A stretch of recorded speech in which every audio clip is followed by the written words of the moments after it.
Hello guys, welcome to our lecture ancient history. Ancient history में अभी जो हम पढ़ेंगे वो होगा मगध अंपायर में मौर्यन डायनेस्टी। इससे पहले हर्यंका, शिशुनाग और नंद ये तीनों कंप्लीट हो चुका है। अगर आपको नोट्स भी चाहिए इस लेक्चर का तो आप हमारा टेलीग्राम चैनल ज्वाइन कर सकते हैं। आइए बात करते हैं मगध महाजनपद के बारे में। तो हम पहले भी बात कर चुके हैं कि ये जो स्टार्ट हुआ था लगभग 6 सेंचुरी बीसी से स्टार्ट हुआ था और 4th सेंचुरी बीसी के एंड तक इसी मगध महाजनपद का पावरफुल किंगडम रहा। ये बहुत ही पावरफुल और प्रॉस्पेरियस किंगडम था उस टाइम। इसका जो कैपिटल था शुरुआत में वो राजगृह था, हालांकि बाद में इसको पाटलिपुत्र और वैशाली भी किया गया। इसका ज्योग्राफिकल एडवांटेज एडवांटेज देखिए, ये जो रीजन है ये गंगेटिक प्लेन्स वाला रीजन है। तो यहाँ पे फर्टाइल लैंड देखने को मिलेगा। आयरन ओर भी है इस रीजन में। राजगीरा में जाइएगा तो आपको आयरन ओर भी देखने को मिलेगा, साथ में कॉपर और आयरन ओर जो कि गया में अवेलेबल है। और ये जो राजगृह है ये नेचुरल फोर्ट बनाता है। कैसे नेचुरल फोर्ट? कि ये जो राजगृह है ये 5 हिल से सराउंडेड है। ये जो राजगृह है ये 5 हिल से सराउंडेड है। इसका जो फाउंडर है वो है बृहद्रथ और इसका बेटा है जरासंध जो कि महाभारत में भी मेंशन है। देखिए, बृहद्रथ डायनेस्टी स्टार्ट करता है, इसका फाउंडर कौन है? बृहद्रथ। उसके बाद आता है प्रद्योत डायनेस्टी। लेकिन इस दोनों के बारे में ज्यादा एविडेंस नहीं है, रिटन एविडेंस बहुत कम है। तो हमारे बुक में जो मेजर पोर्शन है ये हरियंका डायनेस्टी से स्टार्ट होके नीचे तक मौर्यन तक जाना है। तो ये हरियंका हो चुका है, शिशुनाग, नंद ये तीनों कंप्लीट हो चुका है। हालांकि इसके बारे में भी अभी बात कर लेंगे कि इसका शासन कौन कौन था। अभी जो हम मेनली पढ़ेंगे वो है मौर्यन एम्पायर में। आइए स्टार्ट करते हैं आज का लेक्चर। हरियंका डायनेस्टी में हम 3 किंग के बारे में पढ़े थे। एक है बिंबिसार जो कि फाउंडर है हरियंका डायनेस्टी का, दूसरा है अजातशत्रु और तीसरा है उदयन। उसके बाद शिशुनाग डायनेस्टी स्टार्ट हुआ था। शिशुनाग डायनेस्टी का फाउंडर है शिशुनाग और इसका बेटा काल अशोक उसके बाद राजा बनता है। नेक्स्ट है नन डायनेस्टी। नन डायनेस्टी का जो फाउंडर है वो है महापद्मानंद। उसके बाद इसका बेटा जो है धनानंद वो राज करता है। अब हमारा स्टार्ट होगा मौर्यन डायनेस्टी। ये जो धनानंद है इसको डिफीट करता है चंद्रगुप्त मौर्य। चंद्रगुप्त मौर्य चंद्रगुप्त मौर्य क्या करता है? धनानंद को किल करता है और नन डायनेस्टी को समाप्त करता है। नन डायनेस्टी को नन डायनेस्टी को समाप्त करता है और इसके जगह पे बनाता है मौर्यन डायनेस्टी। मौर्यन डायनेस्टी। तो अभी हम पढ़ेंगे मौर्यन डायनेस्टी, स्टार्ट करेंगे। देखिए, मौर्यन एम्पायर में सबसे पहला इसका जो किंगडम है वो है चंद्रगुप्त मौर्य जो कि फाउंडर है मौर्यन एम्पायर का। फाउंडर है मौर्यन एम्पायर का। उसके बाद इसका बेटा है बिंदुसार, उसका रूल आएगा। उसके बाद बिंदुसार का बेटा है अशोक, इसका रूल आएगा। अब देखिए, ये टाइम पीरियड है कि चंद्रगुप्त मौर्य का टाइम पीरियड है 321 बीसी। इसी टाइम धनानंद का किल करता है, मारता है और लगभग 297 बीसी तक ये रूल करता है मौर्यन एम्पायर में। उसके बाद इसका बेटा बिंदुसार आता है और वो 272 बीसी तक रूल करता है। उसके बाद अशोक आता है जो कि 268 बीसी से स्टार्ट होकर 232 बीसी तक रूल करता है। During Mauryan umpire Magadh umpire is at peak. देखिए, मौर्यन अंपायर के टाइम में मगध जो है ये नीचे वाला साउदर्न कोस्ट को छोड़ के पूरा रीजन कवर था। मौर्यन अंपायर, मगध अंपायर का ये बहुत ही पीक पे आ चुका था। चंद्रगुप्त मौर्य के कास्ट के बारे में कोई सटीक जानकारी नहीं है। पुराण में देखिएगा तो इसको क्षुद्र बोला गया है, जबकि बुद्धिस्ट टेक्स्ट में देखिएगा तो इसको क्षत्रिय बोला गया है। देखिए, पुराण में जो बोला गया है कि चंद्रगुप्त मौर्य की माता जो है वो क्षुद्र है और ये जो है नंद के कोर्ट में काम करती थी। उसके बाद है मुद्र राक्षस जिसको मौर्य को वृषाला बोला गया है। मुद्र राक्षस में वृषाला का मतलब होता है लो ओरिजिन, यानी कि लोअर कास्ट। ये जो मुद्र राक्षस है इसका जो राइटर है वो है विशाख दत्त जो कि गुप्ता पीरियड में ये लिखा है। अब है ग्रीक राइटर जस्टिन। जस्टिन भी बोला है चंद्रगुप्त मौर्य को कि ये हम्बल ओरिजिन से बिलोंग करता। हम्बल ओरिजिन यानी कि निम्न कास्ट। जैन सोर्स में बोला गया कि ये हाई ओरिजिन है, हाई कास्ट है। जैन सोर्स में ये बोला गया है कि जैन सोर्स में ये बोला गया है कि चंद्रगुप्त मौर्य का जो नाना है वो विलेज हेडमैन है, विलेज का मुखिया है। अब बुद्धा के जो टेक्स्ट है उसमें बोला गया कि ये जो क्षत्रिय है, बुद्धा के टेक्स्ट में बोला गया है कि चंद्रगुप्त मौर्य क्षत्रिय है और ये बिलोंग करता है क्षत्रिय रिपब्लिकन क्लैन, जो कि मर्याज ऑफ पीपल बाहना यहाँ से बिलोंग करता है। आइए अब चंद्रगुप्त मौर्य के बारे में बात करते हैं। चंद्रगुप्त मौर्य, चंद्रगुप्त मौर्य जब धनानंद को मारा तो उसका टाइम पीरियड है 321 बीसी। उस टाइम मगध में इतना ही एरिया था जो कि ग्रीन में आपको दिख रहा है, लेकिन 5 साल के अंतर्गत 317 बीसी तक 317 बीसी तक ये जो सेल्यूकस निकेटर है, जो कि अलेक्जेंडर का जनरल है, हालांकि अलेक्जेंडर अलेक्जेंडर का इस टाइम तक मृत्यु हो जाती है और इसका जनरल सेल्यूकस इस एरिया में गवर्नर का पद लेके इसमें राज करने लगता है। लेकिन होता क्या है कि 5 साल के भीतर जो चंद्रगुप्त मौर्य है इस एरिया पे भी कब्जा कर लेता है और 305 बीसी के अराउंड सेल्यूकस निकेटर और चंद्रगुप्त मौर्य के साथ एक वार होता है। वार होता है तो सेल्यूकस निकेटर को हरा देता है चंद्रगुप्त मौर्य, और ये जो एरिया है जो कि अलेक्जेंडर द्वारा कवर किया गया था, एरिया, अराकोसिया और गेद्रोसिया, इस एरिया पे चंद्रगुप्त मौर्य का कब्जा हो जाता है। अब देखिए ये पूरा एरिया यहाँ से लेके पूरा जो ग्रीन कलर का दिख रहा है, ये 305 बीसी के अराउंड ये पूरा एरिया मगध का हिस्सा बन चुका था, जो कि चंद्रगुप्त मौर्य जीता था। हालांकि जब सेल्यूकस निकेटर हारा तो इसकी एक डॉटर थी, इसकी डॉटर से क्या हुआ, चंद्रगुप्त मौर्य का शादी करवाना पड़ा। यहाँ पे आइए देखिए, चंद्रगुप्त मौर्य जो है 321 बीसी में मौर्यन अंपायर एस्टेब्लिश किया। उसके बाद 317 बीसी में ये नॉर्थ वेस्टर्न पार्ट जो है, ये जो पार्ट है जहाँ पे अलेक्जेंडर का रूल था, यहाँ पे कौन आ गया था, सेल्यूकस निकेटर। तो इस पार्ट को पूरा कब्जा कर लिया चंद्रगुप्त मौर्य और 305 बीसी तक जो चंद्रगुप्त मौर्य है सेल्यूकस निकेटर से वार करता है और चंद्रगुप्त मौर्य इसमें जीत जाता है। जब चंद्रगुप्त मौर्य जीत जाता है तो सेल्यूकस निकेटर से एक ट्रीटी साइन करवाता है। जब ट्रीटी साइन करवाता है तो ये यहाँ एक एरिया है, ये एरिया यहाँ पे है, एरिया एरिया अराकोसिया और गेद्रोसिया। हालांकि ये जो गेद्रोसिया है बालूचिस्तान में है। तो ये एरिया क्या कहता है, चंद्रगुप्त मौर्य अपने कब्जा में कर लेता है। अब देखिए, जब सेल्यूकस निकेटर हारता है तो ये जो एरिया है, यहाँ का पूरा एरिया ये चंद्रगुप्त मौर्य अपने कब्जे में कर लेता है। यहाँ पे एरिया है, अराकोसिया है, गेद्रोसिया है, ये गेद्रोसिया है बालूचिस्तान में। उसके बाद सेल्यूकस निकेटर की एक डॉटर थी जिसको शादी करवाना पड़ा चंद्रगुप्त मौर्य के साथ। अब सेल्यूकस निकेटर और चंद्रगुप्त मौर्य के साथ एक अच्छा रिलेशन बन गया और सेल्यूकस निकेटर क्या किया, एक ग्रीक एम्बेसडर मेगास्थनीज को चंद्रगुप्त मौर्य के दरबार में भेजता है। अब चंद्रगुप्त मौर्य और जैनिज्म के साथ क्या रिलेशन है इसके बारे में बात करते हैं। 279 297 बीसी के अराउंड चंद्रगुप्त मौर्य क्या करता है, जैनिज्म को अपना लेता है। जैनिज्म को क्यों अपनाता है इसका स्टोरी समझिए।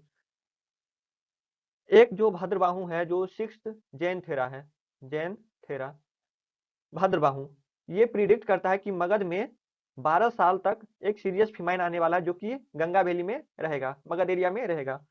और ये जो फेमाइन है, अकाल है, इसका रीजन चंद्रगुप्त मौर्य को बोला कि ये जो इतना मारकाट किया है अपने शासन सत्ता पाने के लिए, यही रीजन है कि मगध में इतना 12 साल तक का फेमाइन आने वाला, अकाल होने वाला है। अब चंद्रगुप्त मौर्य ये बात सुन के बहुत ही भावुक हो जाता है और क्या करता है, जैनिज्म को अपना लेता है। उस टाइम इसका जो सिक्स जैन था कौन था, भद्रबाहु। अब चंद्रगुप्त मौर्य और भद्रबाहु का जो साथी था, उन लोग के साथ क्या हुआ, ये मगध को छोड़ के डेक्कन वाला रीजन में चला गया। डेक्कन जो कि साउथ इंडिया वाला रीजन है। कर्नाटक में एक स्थान है श्रवण बेलागोला, इस स्थान में ये लोग रहना स्टार्ट कर देता है, श्रवण बेलागोला में स्टार्ट कर देता है रहना। और ये क्या करता है, चंद्रगुप्त मौर्य क्या करता है, जैनिज्म को स्प्रेड करने लगता है कर्नाटका में। और ये जो कर्नाटका में जो जैनिज्म को स्प्रेड करता है, इसका जो कंट्रीब्यूशन है ये चंद्रगुप्त मौर्य को मान सकते हैं। चंद्रगुप्त मौर्य एक जो सल्लीखाना प्रैक्टिस है, जो कि जैनिज्म का प्रैक्टिस है, ये प्रैक्टिस करते हुए अपना प्राण त्याग देता है और चंद्रगुप्त मौर्य का 297 बीसी के अराउंड डेथ हो जाता है। जब चंद्रगुप्त मौर्य का डेथ हो जाता है तो इसका बेटा बिंदुसार रूल करना स्टार्ट करता है, जिसका टाइम पीरियड 297 बीसी से 272 बीसी तक। ये आजीविका सेक्स में इंटरेस्ट है और इसको अमित्रोचेत भी बोला जाता है। अमित्रोचेत क्यों? क्योंकि ये है स्लेयर ऑफ एनिमीज, यानी कि दुश्मनों का खात्मा करने वाला। अब मौर्यन एम्पायर में जो तमिल संगम लिटरेचर है, ये बताता है कि जब बिंदुसार का शासन था तो उस टाइम मौर्यन एम्पायर जो है ये एक्सटेंड होके जो पूरा मैसूर वाला रीजन है वो पूरा बिंदुसार के कब्जे में था। और ये भी बात करता है कि ये जो दो रिवर है, अरबियन सी और बे ऑफ बंगाल, ये इस दोनों के बीच में बिंदुसार का राज था। ये बात करता है तारानाथ। तारानाथ जो कि एक तिब्बतियन मॉन्क है, ये बोलता है कि बिंदुसार जो है ये 16 स्टेट को कॉन्कर किया था और जो land between two comprising the land between two seas, Arabian seas और बे ऑफ बंगाल, इस सारे रीजन में बिंदुसार का कब्जा था। बिंदुसार का कब्जा देखिए, ये जो एरिया है यहाँ तक चंद्रगुप्त मौर्य छोड़ के गया था, ये चंद्रगुप्त मौर्य छोड़ के गया था। बिंदुसार क्या करता है, ये जो मैसूर वाला पूरा एरिया है इसको भी अपने कब्जे में कर लेता है और यहाँ पे अरबियन सी और यहाँ पे है bay of Bengal, bay of Bengal. देखिए बिंदुसार जो जिस टाइम में था उस टाइम सेल्यूकस निकेटर का बेटा एंटियोकस वन राजा बन चुका था और बिंदुसार क्या किया, इससे डिमांड किया, एक लेटर भेजा और बोला कि हमको स्वीट वाइन, ड्राइड फिग्स और सोफिस्ट, ये तीन चीज हमको चाहिए। हालांकि जो डिमांड है इसका, ये स्वीट वाइन और ड्राई फिग्स, ये दोनों का डिमांड तो पूरा करता है, हालांकि ये जो सोफिस्ट है इसका डिमांड एंटियोकस वन नहीं पूरा कर पाता है और बोलता है कि सोफिस्ट को ग्रीक में एक स्टेट से दूसरे स्टेट में भेजना मना है। हालांकि बिंदुसार और एंटियोकस वन का रिलेशन अच्छा रहा और एंटियोकस वन जो है ये ग्रीक एम्बेसडर डेमेकस को बिंदुसार के दरबार में भेजता है। नेक्स्ट आइए, देखिए बिंदुसार का बहुत सारा बेटा था, उसमें सबसे जो बड़ा था उसका नाम है सुसीम और उसके बाद जो है वो है अशोक। सुसीम जो है, जो बिंदुसार जिस टाइम राजा था उस टाइम जो तक्षशिला का गवर्नर था वो था सुसीम और जो उज्जैन का गवर्नर है वो है अशोक। हालांकि जब तक्षशिला में रिवॉल्ट हुआ तो सुसीम संभाल नहीं पाया, तो इस रिवॉल्ट को संभालने के लिए अशोक को वहां पे भेजा गया। अब देखिए मौर्यन एम्पायर में हम क्या बात किए कि सबसे पहला चंद्रगुप्त मौर्य, उसके बाद उसका बेटा बिंदुसार और बिंदुसार का बेटा अशोका। लेकिन इसमें आप देखिएगा कि 272 बीसी में बिंदुसार का टाइम पीरियड समाप्त होता है और अशोक का टाइम पीरियड स्टार्ट हो रहा है 268 बीसी के अराउंड। लगभग यहाँ पे 4 साल का गैप है, 4 ईयर का। तो ये 4 साल में क्या हुआ, तो बिंदुसार का जो बेटा है ये आपस में ही लड़ाई करना स्टार्ट कर दिया और ऐसा बोला गया है कि दीपवमसा और महावमसा, जो कि श्रीलंका का क्रोनिकल है, हिस्टोरिकल है, इसमें बोला गया कि अशोक जो है वो अपने 99 भाइयों का किल करता है, इंक्लूड सुसीम, अपने बड़ा भाई सुसीम को भी मार देता है।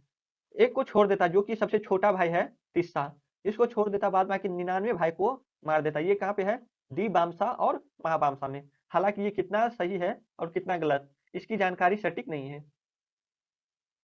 अब देखिए अशोका के टाइम में पूरा ये देखिए पूरा जो है ये अशोका के ही कब्जे में है और नेपाल भी उस टाइम अशोक के कब्जे में था और ये माना जाता है कि ये जो कश्मीर है ये भी अशोक के कब्जे में है। ऐसा बोला गया है राजतरंगिणी में, राजतरंगिणी में राजतरंगिणी में ऐसा बोला गया है कि ये जो कश्मीर वाला एरिया है ये पूरा ऑक्युपाइड था। ये इस टाइम जो है राजतरंगिणी, ये part of Mauryan empire, part of Mauryan empire. और राजतरंगिणी को कौन लिखा है, कल्हान द्वारा, कल्हान द्वारा राजतरंगिणी को लिखा गया है। अब चंद्रगुप्त मौर्य का जो एरिया है ये नीचे वाला एरिया नहीं है, इस नीचे वाला एरिया में है चोलाज, चोलाज के बाद है पांड्याज, चोलाज पांड्याज, उसके बाद यहाँ पे सत्यपुत्राज, सत्यपुत्राज और यहाँ पे है केरल पुत्रराज, केरल पुत्रराज। अशोक अपना इंस्क्रिप्शन में लिखता है कि ये जो 4 स्टेट है, ये साउदर्न मोस्ट स्टेट है, साउदर्न मोस्ट स्टेट है इंडिया का। और ये जो स्टेट है, इसका जो किंगडम है, ये अशोका का ब्रदर स्टेट है, ब्रदर स्टेट है। अब देखिए यहाँ पे एक रीजन है कलिंग। कलिंग जो है, ये इस टाइम अशोक के कंट्रोल में नहीं था। तो सबसे बड़ा वार होता है कलिंग के साथ, कलिंग वार, कलिंग वार जो कि बहुत ही फेमस है। इसका टाइम पीरियड है 260 बीसी। अब अशोका और कलिंग वार के बारे में बात करते हैं। इसका टाइम कौन है, 260 बीसी के अराउंड। अब अशोका और कलिंग का जो वार हुआ था, इस टाइम जो अशोका का विक्ट्री हुआ था, जीत हुआ था, और कलिंग का हार हुआ था, डिफीट हुआ था, डिफीट हुआ था। लेकिन इस टाइम लार्ज स्केल मैसेकर हुआ था, यानी कि बहुत सारा लोगों को मारा गया था। इस एविडेंस से क्या हुआ था, अशोक का हृदय परिवर्तन हो गया। इतना मार काट देखने के बाद अशोक के हृदय में इतना बड़ा परिवर्तन हुआ कि ये बुद्धिज्म बुद्धिज्म को अपना लिया। और बुद्धिज्म को जब अपनाया, तो इस टाइम जो बुद्धिज्म का मॉन्क था, वो था उपगुप्ता, जिसको मोगलीपुत्र तिस्सा भी बोला गया है। लेकिन ये जो अशोक का जो बुद्धिज्म में परिवर्तन है, ये ग्रेजुअल था। ग्रेजुअल यानी कि पहले ये शाक्य उपासक बना, ले डिसिपर बना, उसके बाद भिक्षुक बना, यानी कि संघ में भागीदार हुआ, मॉन्क बना। अब देखिए अशोक जब बुद्धिज्म को अपनाया, तो कुछ कुछ रूल अपने आप में लागू किया। अशोका बोला कि मैं नॉन वायोलेंस को फॉलो करूंगा और हंटिंग को छोड़ दूंगा। Abandonment of policy of physical occupation, physical occupation जो है, इस सब को अबेंडन किया जाएगा इसके राज में। और ये जो जितना जो बुद्धा का प्लेस है, उसको विजिट करना स्टार्ट कर दिया, और ये बुद्धिज्म को स्प्रेड करना स्टार्ट किया। जब बुद्धिज्म को स्प्रेड करना स्टार्ट किया, तो एक जगह श्रीलंका में भी स्प्रेड किया। और श्रीलंका में इसकी डॉटर जो कि संघमित्ता और इसका बेटा महेंद्र, इस दोनों को श्रीलंका भेजा और बुद्धिज्म को स्प्रेड किया। अब बुद्धा क्या, अब अशोका क्या किया, पॉलिसी ऑफ धम्मा को अप्लाई किया। पॉलिसी ऑफ धम्मा जो है, ये बुद्धा का कोई पॉलिसी नहीं है, ये अशोका का अपना एक डेवलप्ड है। इसमें जो सेट ऑफ रूल्स और प्रिंसिपल है, ये बहुत ही अच्छे तरीके से मेंशन किया गया है। इसमें नॉन वायोलेंस को फॉलो करने की बात किया गया है, अच्छे से माता पिता, अच्छे से स्टेट, अच्छे से नौकर को कैसे रखा जाए, इस सब के बारे में बात किया गया है। अब पहला जो धम्मा का पॉलिसी है, इसमें बोला गया है कि सभी को अपने माता पिता का आदर करना चाहिए, अहिंसा प्रैक्टिस करना चाहिए, सच बोलना चाहिए, सभी को एक दूसरे से अच्छा ट्रीटमेंट करना चाहिए। दूसरी बात बोलता है कि एनिमल का जो हत्या है, उसको बैन करना चाहिए, एनिमल गैदरिंग और ये जो मीनिंगलेस सेरेमनी है, उसको अवॉइड करना चाहिए, उसको छोड़ना चाहिए। थर्ड में बोलता है कि ये जो एडमिनिस्ट्रेशन है, अगर नौकर है तो उसके साथ अच्छा बर्ताव करना चाहिए, और सभी पीपल को एक अच्छा सोशल वेलफेयर के डायरेक्शन में बढ़ना चाहिए। किंग को अच्छा एडमिनिस्ट्रेशन करना चाहिए, स्लेव्स को किसी तरह से दुख ना हो, इस तरीके से राजा को काम करना चाहिए। फोर्थ में है कि ह्यूमन के साथ अच्छा ट्रीटमेंट करना चाहिए, नौकर के साथ भी अच्छा ट्रीटमेंट करना चाहिए, प्रिजनर से भी अच्छा बर्ताव होना चाहिए। और उसके बाद बोलता है कि नॉन वायोलेंस का फॉलो करना चाहिए, हंटिंग गैदरिंग को बंद करना चाहिए, और ब्राह्मण के साथ भी अच्छा ट्रीटमेंट करना होगा। सिक्स में बोलता है कि सभी जो रिलीजियस है, उसके साथ टॉलरेंस होना चाहिए, उस सब के साथ अच्छा व्यवहार करना चाहिए, हालांकि अगर वो अपना रिलीजियस नहीं है, उसके साथ भी अच्छा व्यवहार हमको करना चाहिए। सेवेंथ में बोलता है कि हमको वार छोड़ के हमको धम्मा के साथ जीतना चाहिए, वार को बैन करना चाहिए और धम्मा के साथ हमको जीतना चाहिए।